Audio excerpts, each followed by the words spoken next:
Tenemos muchas damas que están en el campamento. Quiero decirle algo a la iglesia que me tiene muy triste.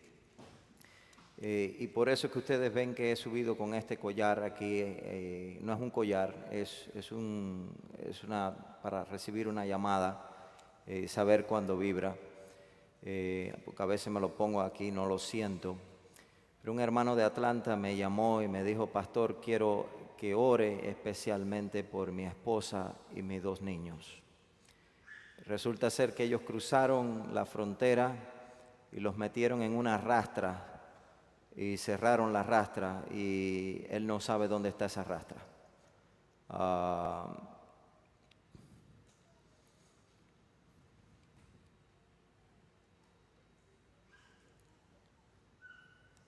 No hay nada más terrible para un padre que alguien deje una rastra al pleno sol y que lo próximo que encuentran la policía sean a su familia muerta. Ese hermano está pidiendo a la iglesia en general que por favor se mantengan unidos por su familia en este momento para que Dios haga un milagro. Es un hermano muy querido en una de nuestras iglesias en Atlanta y estamos pidiendo por favor que la iglesia ore. Y yo creo que es un momento precioso para ir de rodillas, interceder delante de Dios antes de abrir la palabra de Dios y decirle: Señor, haz un milagro. Yo le dije que me mantuviera al tanto. Ellos salieron el jueves en la tarde, los montaron en una rastra y hasta el día de hoy no los han encontrado. La policía ya está notificada, pero todavía no lo han encontrado. Y se han dado casos, hermanos, que han encontrado personas muertas dentro de los trailers. Y a veces, por buscar el sueño americano, encontramos otro sueño, el sueño diabólico de Satanás en nuestras vidas. Pero pedimos que Dios haga un milagro en la vida de esa familia. Él se llama Osvaldo. Oramos específicamente para que Dios haga un milagro por la familia de Osvaldo, su esposa y sus 2 niños que tienen. Uno tiene 13 años y el otro tiene 6 añitos de edad solamente. Así que vamos de rodillas, si podemos. Vamos a pedir a Dios que se manifieste con poder en la vida de nuestro hermano. Padre, sin palabras venimos ante ti, sabiendo que vivimos en un mundo malo. Conocemos específicamente lo que tu palabra dice: por haberse multiplicado la maldad en el mundo, el amor de muchos se enfriará. Pedimos en una manera especial que este rastrero que carga dentro de ese tráiler a una carga valiosa, que su amor no se enfríe por esos seres humanos que están allá adentro. Pedimos que tus santos ángeles lleven a las autoridades a encontrarla. Pedimos por Osvaldo que tú le des calma en el momento difícil de su vida. Y sobre todo, Señor, que tú hagas el milagro de restaurarlo junto con su familia. Tu iglesia intercede no solamente por ellos, sino por aquellos que también, con un anhelo desesperado, cruzan por diferentes partes buscando la libertad, buscando una manera mejor de vivir. Te pedimos que tú seas con ellos y también que seas en una manera especial con tu iglesia. Padre, ahora vamos a tomar un tiempo para abrir tu palabra y vamos a hablar acerca de dónde mora Satanás hoy. ¿Dónde está morando Satanás hoy? Te pedimos, Señor, que hoy podamos descubrir que si nuestra vida no está resguardada en Cristo, Satanás mora en nuestra vida. Por lo tanto, Señor, permite que siempre tengamos conexión contigo. Gracias por estar con nosotros, por escucharnos. Lo pedimos todo en el nombre de Jesús. Amén. Hermano, pido disculpas si me entra una llamada. Voy a hacer una pausa. Ese es hermano específico. Voy a hacer una pausa para responderle. Pero en esta hora quiero estudiar con ustedes por unos minutos algo que me llamó la atención. me hizo recordar que el pueblo de Dios está vulnerable a las acechanzas de Satanás. Todos lo sabemos. Antes de ponerme esa nota, no me la pongas todavía porque empiezan a leer. El pueblo de Dios está viviendo en los últimos días y como pueblo de Dios sabemos que Satanás se ha levantado contra la iglesia con grande ira. En el libro de Apocalipsis, la palabra de Dios es clara cuando dice: ay de los moradores de la tierra, porque el diablo ha descendido a ellos sabiendo que tiene ¿qué cosa? Poco tiempo. En el libro de Job encontramos cuando vinieron los hijos de la luz y se reunieron en el trono de la gracia, también vino Satanás y Dios le hizo una pregunta a Satanás: ¿de a dónde vienes? Y él respondió: de rodear la tierra y andar por ella. Y muchas veces pensamos que Satanás puede estar allá afuera en el mundo, pero Satanás puede estar muy bien haciendo morada en nuestras vidas. Porque la palabra de Dios es clara cuando dice, querida iglesia, que no podemos servir a dos señores, aunque se aplica en ese texto, en ese contexto, al dinero y a Dios.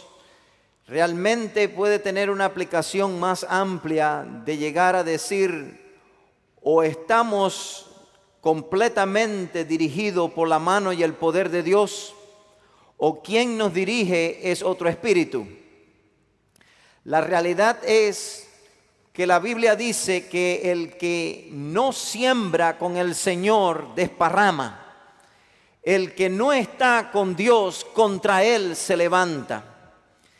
Es también claro mencionar el hecho de que en los últimos días los más grandes enemigos del pueblo de Dios no estarán afuera, estarán sentados en las filas de nuestras iglesias. Son células o pudiéramos decir unidades temporalmente pasivas que Satanás tiene como agente para en un momento claro desviar el control del pueblo de Dios a la patria celestial. La realidad es que ninguno de nosotros estamos exento de esto. Y para esto, para que puedan verlo, voy a llevarlo a la Biblia, después voy a llevarlo al espíritu de profecía y voy a mostrar qué características tienen las personas que hoy en día son instrumentos de Satanás. Para eso quiero llevarlos al libro de Primera de Tesalonicenses, o sea, Segunda de Tesalonicenses, perdón. Segunda de Tesalonicenses, y voy a empezar a leer en el versículo 1. Segunda de Tesalonicenses, el versículo 1. Capítulo 2, perdón. Segunda de Tesalonicenses en el capítulo 2. Y este texto se lo escribió el apóstol Pablo a la iglesia de Tesalónica, pero con la intención de proyectarla al tiempo del fin. Noten cómo dice este texto impresionante. Empezando en el versículo 1, dice: pero con respecto a la venida de nuestro Señor Jesucristo y nuestra reunión con Él, os rogamos, hermanos. No sé si están conmigo allí. Segunda de Tesalonicenses, capítulo 2. ¿Están allí? Verso 1. ¿Están todos conmigo? Quiero que lo leamos todos conmigo. ¿Están todos? Amén. Pero con respecto a la venida de nuestro Señor Jesucristo, ampliamente y claramente el apóstol Pablo se está refiriendo a la iglesia de ¿quién? De los últimos días, específicamente a la iglesia de Tesalónica. Le está diciendo: con respecto a la venida de Cristo y nuestra reunión con Él, os rogamos, hermano, que no os dejéis mover fácilmente. Noten la palabra: no sean como las olas del mar. No estén un día aquí y otro día allá. No sean tibios y frívolos en el conocimiento y atesorar ese conocimiento de la palabra de Dios en su corazón. Noten lo que dice.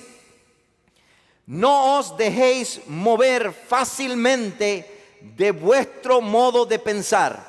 Y abro un paréntesis para decirles que no está hablando específicamente Pablo aquí de nuestros caprichos. Hay personas que dicen, por eso tengo que estar firme en lo que yo pienso, porque por otro lado, la palabra de Dios claramente dice, no te apoyes en tus propios entendimientos. En todos tus caminos reconócelo y Él enderezará tus veredas. No está hablando de los caprichos humanos, sino que cuando tú conoces la verdad, cuando tú experimentas la verdad, Dios está diciendo a través del apóstol Pablo, tú date firme, no te muevas, no seas como las olas del mar, no te vayas de un lado a otro. Miren lo que dice, no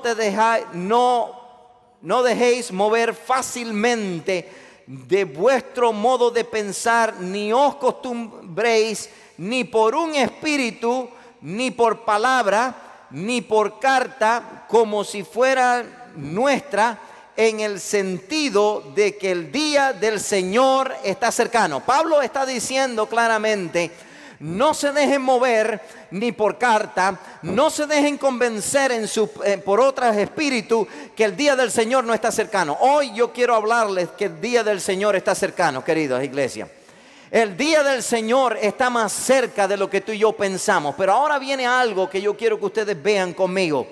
Nadie, versículo 3 dice, nadie os engañe en ninguna manera, porque no vendrá sin que antes venga, ¿qué cosa? Hay hermanos que hoy en día están muy preocupados por lo que está pasando en la iglesia. Hoy en día hay muchos hermanos que tienen su mirada en vez en Cristo. Están diciendo, pastor, pero la iglesia mira cómo está. Hermanos, ¿qué ustedes creen? Antes de la venida de Cristo, dice la palabra de Dios, vendrá antes de que aparezca el Señor gran apostasía al pueblo. Noten ahora lo que dice. Nadie os engañe en ninguna manera, porque no vendrá sin que antes venga la apostasía y se manifieste el hombre de pecado, el hijo de perdición. Sigo leyendo. El cual se opone y se levanta contra todo lo que se llama Dios o es objeto de culto. Noten que la función de los que se oponen al pueblo de Dios, los que se levantan, el hijo de perdición, se opone a todo lo que tiene que ver con Dios y todo lo que tiene que ver con su culto. Tanto que se sienta en el templo de Dios. Escucha dónde se sienta el hijo de perdición. ¿Dónde es que se sientan? ¿Están conmigo? Sí, hermano, usted tiene algo que decir. Dígalo rapidito.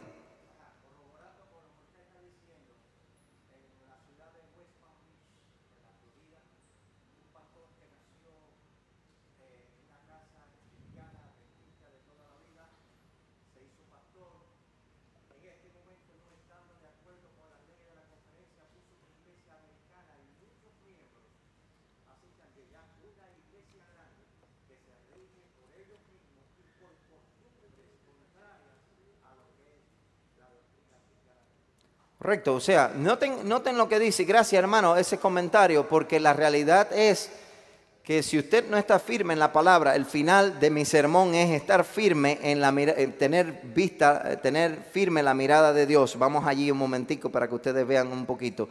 Nadie os engañe en ninguna manera, porque no vendrá si antes que venga la apostasía y se manifieste el hombre de pecado, el hijo de perdición, el cual se opone y se levanta contra todo lo que se llama Dios o es objeto de culto. Tanto, escuchen esto, tanto que se sienta en el templo de Dios como ¿quién? Como Dios. Haciéndose pasar ¿por quién? Por Dios. ¿no os acordáis que cuando yo estaba todavía con vosotros os decía esto? Noten ahora lo que él decía. Ahora vosotros sabéis lo que lo detiene, lo que lo detiene, a fin de que a su debido tiempo se manifieste. Versículo 7 dice, porque ya está en acción el misterio de la iniquidad. ¿Ya está qué cosa? En acción. Solo que hay quienes al presente lo detienen hasta que él, solo que hay quien al presente lo detiene. Y yo creo que, alabado sea el nombre de Dios, que todavía Satanás todavía está detenido por la mano poderosa de Dios. Pero eventualmente, hermanos, a medida que el Espíritu Santo se retire de la tierra, las cosas que veremos no solamente en el mundo, sino dentro de la iglesia, va a tener un impacto en nuestros corazones. La sierva del Señor inclusive hace mención a la lucidez, que muchas estrellas que brillaron en el firmamento serán apagadas. En otras palabras, muchas personas buenas en la iglesia, con influencia en la iglesia, que descuidaron su mirada en Cristo y cambiaron su mirada y las pusieron en los hombres o las pusieron en otras cosas, se desviaron del llamado de Dios y ahora están sentadas en la iglesia como agentes satánicos. Noten ahora lo que dice. Voy a llegar allí a explicarles un poquito más a dónde voy. Porque ya está en acción el misterio de la iniquidad y solo que hay quien al presente lo detiene hasta que él a su vez sea quitado del medio. Versículo 8. Y entonces se manifestará aquel inicuo,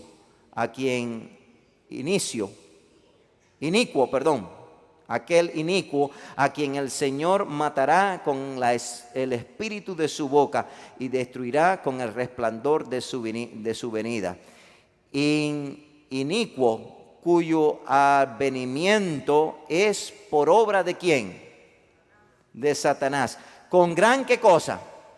Poder y grandes señales y prodigios mentirosos. Y con todo engaño de iniquidad para los que se pierden, por cuanto no recibieron, noten lo que dice, no recibieron ¿qué cosa? El amor de la verdad para ser salvo. Quiero llevarlos ahora a primeros escritos. Esto es lo que vio la sierva del Señor con respecto al pueblo de Dios. Vi un trono y sobre él se sentaba el Padre y el Hijo. Noten una escena celestial. Me fijé en el rostro de Jesús y admiré su hermosa persona. No pude contemplar la persona del Padre, pues le cubría una nube de gloria y luz. Pregunté a Jesús si su Padre tenía forma como él. Dijo que la tenía. Noten esto, algo interesante.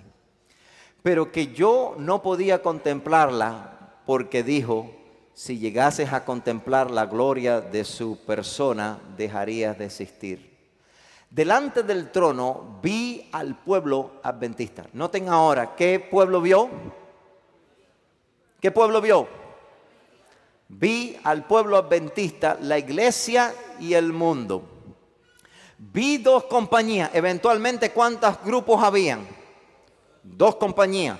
Vi dos compañías, la que se postraba ante el trono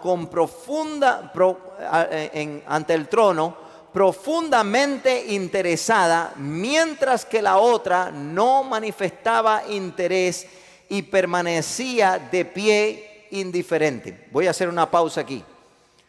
Noten el cuadro. Ella vio una escena celestial donde contempló a Jesús sentado junto al trono de su Padre. No pudo ver el rostro de su Padre, pero vio el rostro de Jesús y le preguntó si su Padre era tan similar como él. Y Jesús le dijo, sí, sí lo es. Y de pronto la mirada de ella se va a un grupo, dos específicamente. los adventistas del séptimo día, la iglesia, noten, y ¿qué más?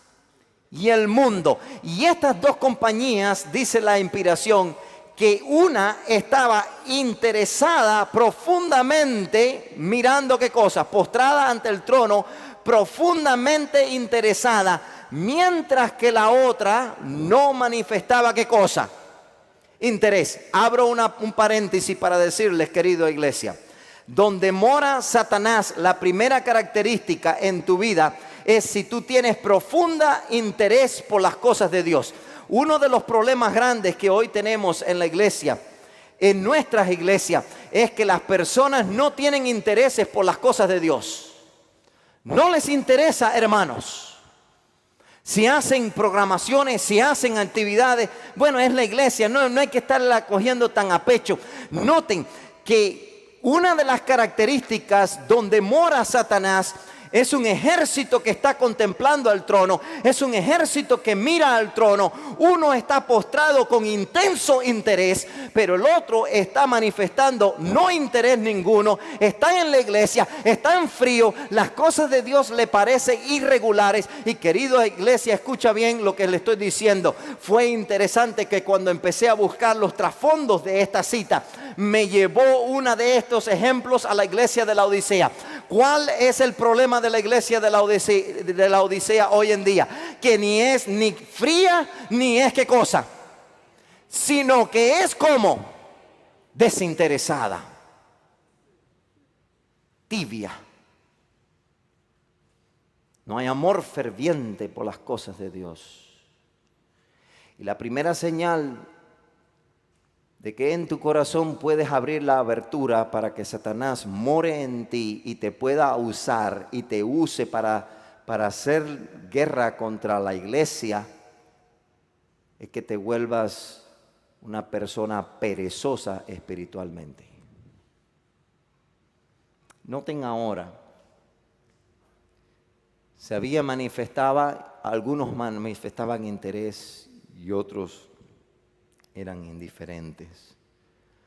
Los que estaban postrados delante del trono, sigue diciendo la nota, los que estaban postrados delante del trono elevaban sus oraciones ¿a quién?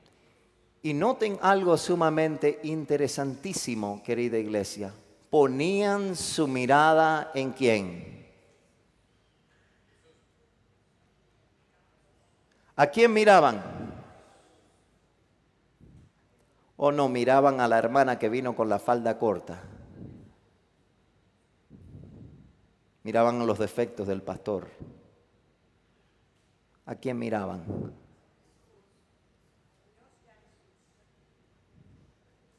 Puesto nuestros ojos, dice la Escritura, en el autor y consumador de nuestra fe. ¿Dónde estaban? Había un grupo de rodillas orando, pero dice que mientras oraban su vista estaba ¿dónde puesta? En Jesús. Miraban, escuchen esto, los que estaban postrados delante del trono elevaban sus oraciones a Dios y miraban a Jesús. Miraba él entonces a su Padre y parecía interceder para con él. Una luz se transmitía del Padre al Hijo y de éste a la compañía que oraba. Una luz era transmitida del Padre ¿a quién? Al Hijo. Y del Hijo era transmitida a la compañía que oraba. Entonces vi que una luz excesivamente brillante procedía del Padre hacia el Hijo y desde el Hijo ondeaba sobre el pueblo que estaba delante de ¿quién? Del trono. Pero miren ahora una frase que me estremece. Pero pocos recibían esta gran luz. No eran muchos, eran ¿qué cosa? Pocos recibían esta gran luz. Muchos salían de debajo de ella y la resistían inmediatamente. ¿Qué hacían con la luz? Ahora, cuando hablamos de la luz, ¿de qué estamos hablando, querida iglesia? Estamos hablando, lámpara es a mis pies tu palabra y lumbrera es una luz a mi camino. En otras palabras, se sometían, noten que había mucha luz excesivamente brillante, procedía del Padre, era hacia el Hijo y del Hijo iba a ser transmitida a toda la congregación. Pero noten lo que estaba pasando. Lo que estaba pasando es que el pueblo, eran muy pocos los que la recibían, porque muchos salían de debajo para resistirla inmediatamente. Otros eran descuidados y no apreciaban la luz. ¿Por qué la luz no brillaba? ¿Por qué la luz no tenía efecto extraordinario en la vida de los creyentes? ¿Por qué? Porque uno la resistían. Es lo que dice el apóstol Pablo allí. Noten lo que dice el apóstol Pablo. Vayan conmigo, hago un paréntesis para que lo vean conmigo lo que me refiero. El apóstol Pablo, hablando de la luz en 2 de Timoteo capítulo 4, en el versículo 3 y 4 dice: porque vendrá el tiempo cuando no soportarán la sana doctrina. ¿Qué viene el tiempo? Cuando la iglesia no quiere escuchar luz, no quiere escuchar la luz, no soportarán la sana doctrina, sino que teniendo comezón de oído, acumularán para sí maestros conforme a sus propios deseos, y apartarán sus oídos de la verdad y se volverán a los mitos, dice la palabra de Dios. ¿Qué van a hacer muchas personas? Teniendo comezón de oído, escucharon la luz le está dando, pero la luz no es transformadora en sus corazones. Y como la luz le molesta, porque la luz es como una espada de dos filos que penetra el alma, entonces se quitan de la luz. Y noten lo que dice la inspiración, dice, pero pocos recibían esta gran luz, muchos salían de debajo de ellas. En otras palabras, esto no es para mí porque la iglesia exige mucho, la Biblia exige mucho, esto no es para mí. Y otros, noten otros, no se salían completamente, pero dice la inspiración, dice, muchos salían de debajo de ellas, resistían inmediatamente, y otros eran descuidados y no apreciaban, ¿qué cosa? La luz. ¿Qué es lo que es ser descuidado?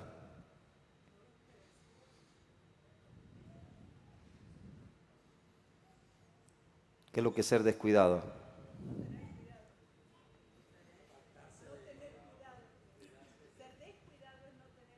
No tener cuidado. Otra definición, ¿qué es ser indiferente a la palabra de Dios? Descuidar. No tener una vida de devoción. Ahora miren esto, se complica ahora. Noten ahora algo interesantísimo.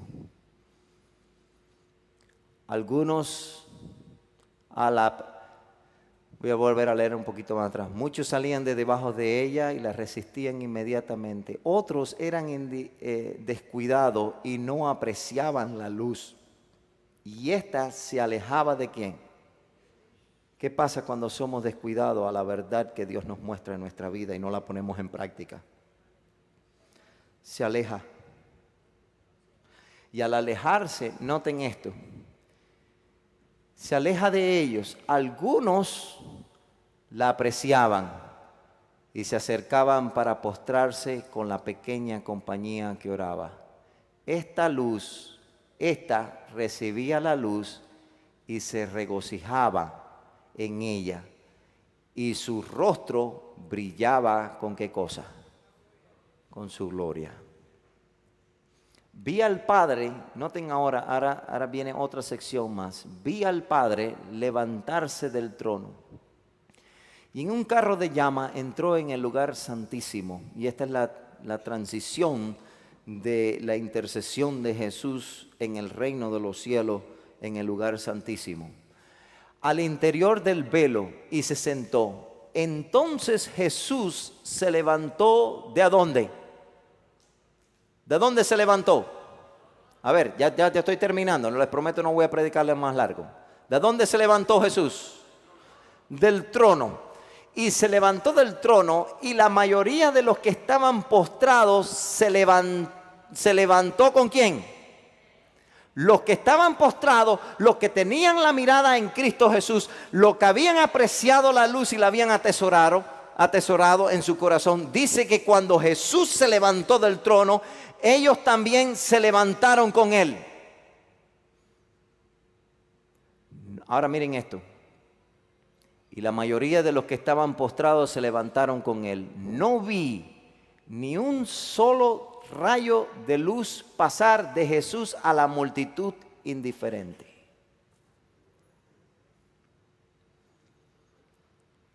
¿Qué pasó con la multitud indiferente? Hay un peligro extraordinario para aquellos que son indiferentes a las cosas de Dios. No vi ni un rayo de luz pasar a la multitud indiferente. Noten lo que dice. Pasar, la mayoría de ellos estaban, a ver, ¿dónde me quedé? Entonces Jesús se levantó del trono y la mayoría de los que estaban postrados se levantaron con él. No vi ni un solo rayo de luz pasar de Jesús a la multitud indiferente después que él se levantó. Y esa multitud fue dejada en perfecta, ¿qué cosa? Tiniebla. Los que se levantaron cuando Jesús se levantó tenían los ojos fijos. ¿Dónde los tenían fijos? Estaban primero orando y los tenían fijos ¿dónde? En Jesús. Estaban orando, pero tenían los ojos fijos en Jesús. Y cuando Jesús se levantó, ellos también se levantaron porque seguían ¿a quién? Porque dice la palabra de Dios, mis ovejas oyen mi voz, me escuchan, pero también me siguen. No son estéticas, no están en un lugar específico, sino que se mueven para donde está el Cordero de Dios. Noten lo que dice. No vi ni un solo rayo de luz pasar de Jesús a la multitud indiferente después que él se levantó. Y esa multitud fue dejada en perfectas tinieblas. Los que se levantaron cuando se levantó Jesús tenían los ojos fijos en él, mientras se alejaba del trono y los conducía un trecho. Alzó entonces sus brazos derechos y oímos su hermosa voz decir: aguardar aquí, voy a mi Padre para recibir el reino. Mantened vuestras vestiduras, ¿qué cosa? Inmaculadas, y dentro de poco volveré de las bodas y os recibiré a mí mismo. Noten lo que dice la siguiente. Me di vuelta para ver la compañía que seguía postrada delante del trono y no vi que Jesús la había dejado. Me di vuelta para mirar la compañía que seguía postrada delante del trono. ¿Qué había pasado con un grupo de ellos? Estaban postrados ¿dónde? Delante del trono. Y no sabía que Jesús la había dejado. Satanás parecía estar al lado del trono, procurando llevar adelante la obra de ¿quién? Lo mismo que leímos en Tesalonicense. Vi a la compañía alzar la mirada hacia el trono y orar: Padre, danos tu espíritu. ¿A quién están orando ahora?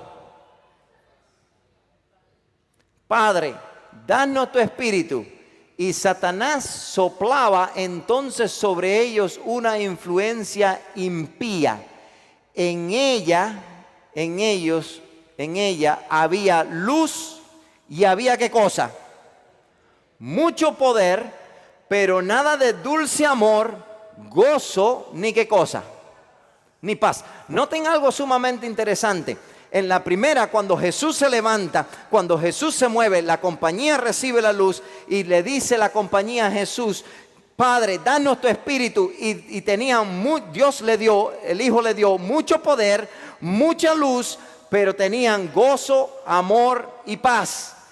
El objeto de Satanás era mantenerlas engañadas, arrastradas hacia atrás y seducir a los hijos ¿de quién?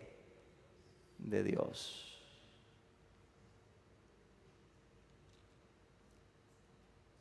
Los que siguieron a Jesús tenían luz, tenían poder, tenían amor, tenían gozo, tenían paz. Los que siguieron el espíritu de Satanás tenían luz y tenían poder, pero no había en ello amor, no había en ello gozo, no había en ello paz.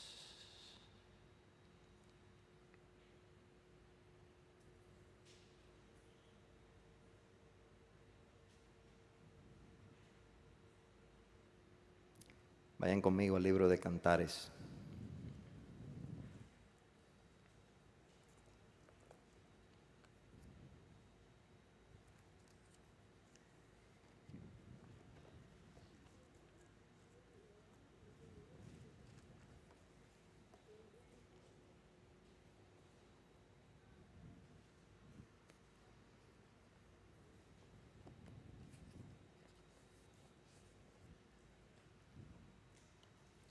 Aquí tenemos una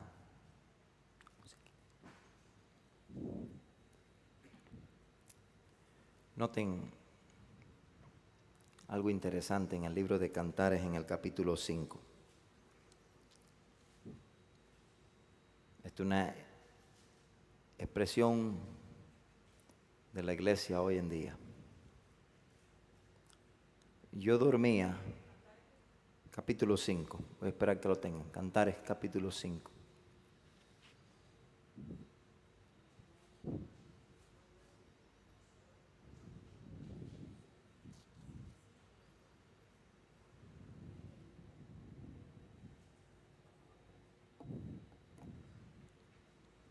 Yo dormía, pero mi corazón velaba. ¿Quién dormía? 5:2.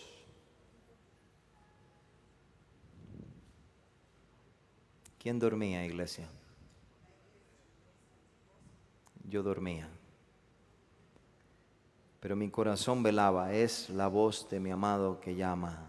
Ábreme, hermana mía, amiga mía, paloma mía, perfecta mía, porque mi cabeza está llena de rocío, mis cabellos de las gotas de la noche.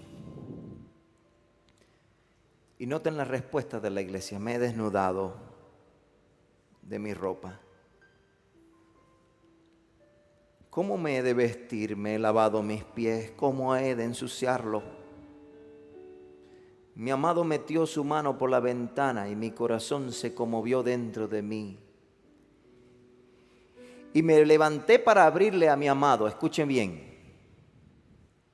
Y mi mano gotearon de la mirra y mis dedos mirras que corrían sobre las manecillas del cerrojo. Abrí yo a mi amado, pero mi amado ya se había ido, había ya pasado. Cuando Jesús se levantó y la multitud se levantó, los que tenían la mirada fija en Jesús, los que estaban despiertos, los que estaban vivos espiritualmente hablando, los que permanecían conectados a la fuente divina, los que no eran indiferentes, los que no estaban durmiendo. Y dormir quiere decir en la Biblia ser indiferente a las cosas de Dios. Los que estaban conectados con el cielo cuando Jesús se movió, y cuando entró la intercesión de Jesús en el santuario celestial, en el lugar santísimo, la iglesia, los que estaban vivos, los que estaban conectados, le dijo: derrama sobre mí, sobre ti tu espíritu, oh Dios. Y la palabra de Dios dice que Dios derramó sobre su iglesia luz, derramó poder, derramó amor, derramó gozo y derramó la paz. Pero los que eran indiferentes, los que dormían,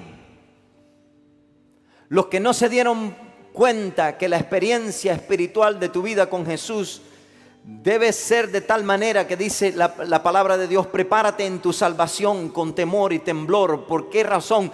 Porque en un descuido tú puedes ser una influencia poderosa de Satanás. No porque eres un adventista, no porque guardas el sábado, no quiere decir que tienes amor, gozo y paz.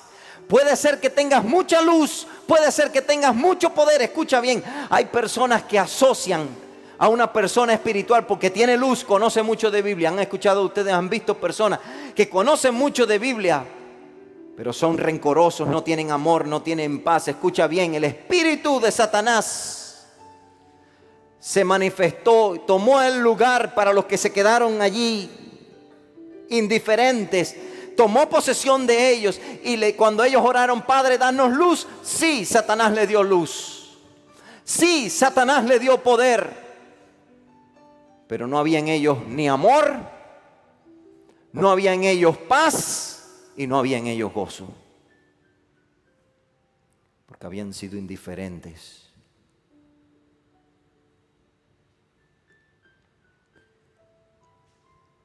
Querida iglesia, vivimos en este tiempo del fin. Y hoy más que nunca nuestra mirada debe estar puesta en Cristo Jesús. No pongas tu mirada en los hombres, pon en Jesús, el autor y consumador de nuestra fe. Para que tu vida sea una vida de luz, para que en tu vida haya mucho poder, para que en tu vida haya amor, gozo y sobre todo la paz celestial. Que el Señor nos ayude a conectarnos con Jesús para no ser de donde mora Satanás, sino de donde mora Dios.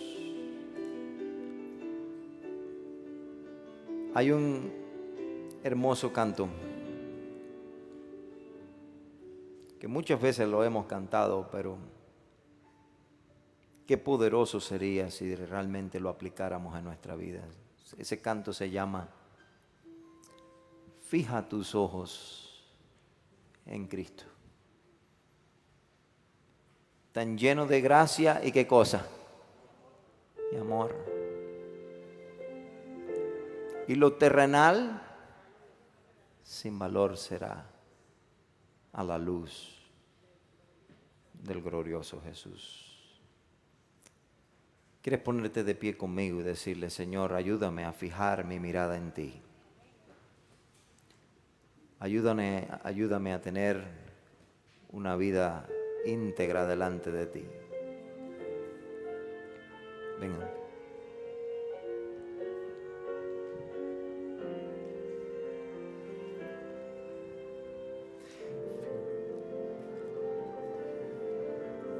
Cántala toda.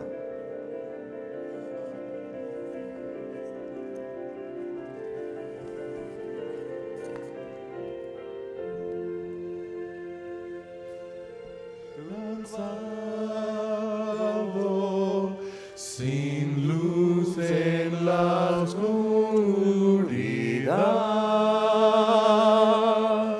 contempla por fe al Maestro, tendrás vida y libertad. Fija tus ojos en Cristo, tan lleno de gracia y amor, y lo terrenal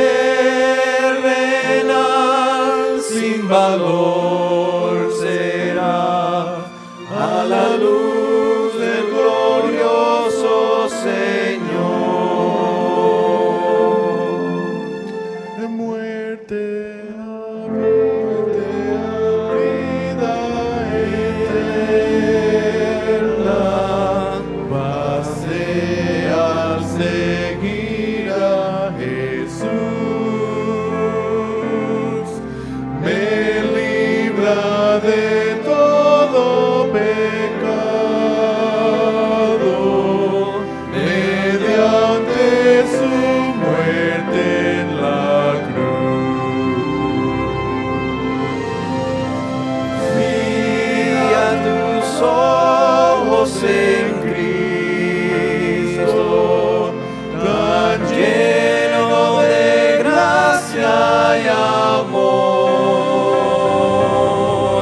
y lo terrenal sin valor será a la luz del glorioso Señor.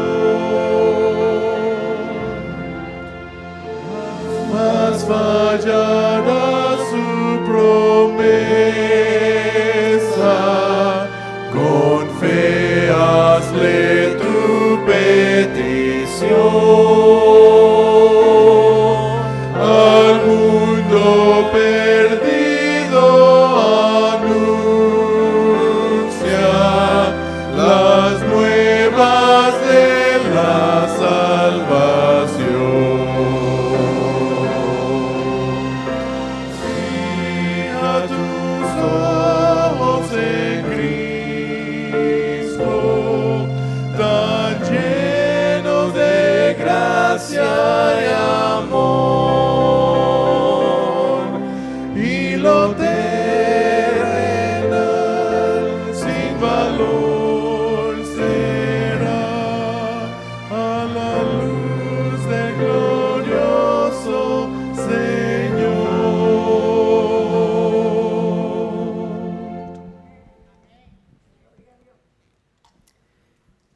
En el mismo libro de Tesalonicenses, en el último versículo del capítulo que estábamos leyendo, en el capítulo 3 dice, versículo 5, y el Señor encamine vuestros corazones al amor de Dios, que nos encamine, y a la paciencia de Cristo, porque Él es fiel, pero el Señor es fiel, que os afirmará y guardará del día del mal. Padre bueno, gracias te damos por tu palabra en esta mañana. Sabemos que vivimos en los últimos tiempos y vienen días malos. Tu palabra dice, sé sabio como vive, porque los días son malos. Sabemos que Satanás se ha levantado contra el pueblo de Dios con grande ira, sabiendo que tiene poco tiempo. Y quiere de una manera u otra entretenernos, desviarnos, hacernos sucumbir en nuestra relación contigo, que quitemos nuestra mirada de ti para hacernos caer, para destruirnos y para destruir a muchos en la iglesia. Padre, que esa no sea nuestra experiencia. Ayúdanos a consagrar nuestras vidas y nuestra salvación con temor y temblor. Que cada día podamos contemplar tu rostro, que cada día podamos estar un tiempo contigo, que cada día podamos buscar primeramente el reino de Dios. Que cuando tú te muevas, nosotros nos movamos. Que cuando tú nos digas, iglesia, es hora de despertar, nos despertemos.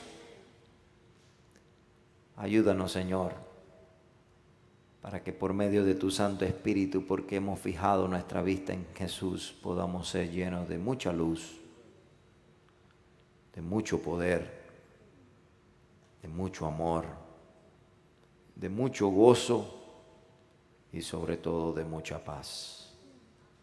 Bendícenos ahora al retirarnos a nuestros hogares y tráenos nuevamente con bien esta tarde para seguir aprendiendo de tu palabra. Gracias por todo, en el nombre de Jesús.